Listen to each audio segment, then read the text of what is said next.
Je suis une ancienne infirmière hospitalière qui souhaitait développer des thérapies complémentaires, ce que j'ai commencé à faire avec deux outils en particulier, le Padovan et l'outil réflexologie d'Yan Shan.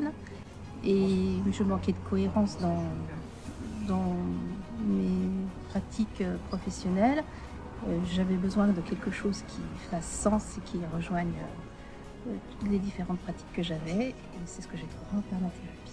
Elle apporte un concept qui fait lien avec des valeurs environnementales, écologiques et humaines qu'on retrouve en permaculture. Ça avait tout son sens pour moi. Je trouvais que c'était une évidence en approche du soin. J'ai l'impression, en fait, la permathérapie, c'est un peu comme la médecine générale en médecine conventionnelle.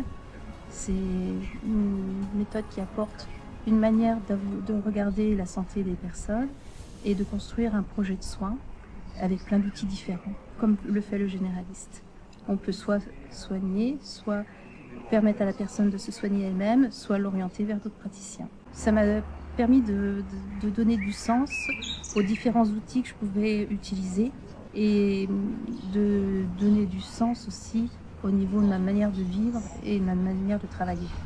L'utilisation des plantes, notamment, avoir une démarche qui soit plus environnementale dans le choix des plantes, dans la manière de les utiliser, pour que ce soit plus pertinent et plus respectueux à la fois de la personne et de l'environnement.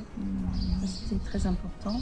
Et puis la possibilité d'adapter l'outil vraiment à la personne, pas simplement l'outil que moi je choisis, mais l'outil surtout qui convient à la personne. Elle n'enferme pas, la formation, elle ouvre sur l'ensemble, sur tout le possible.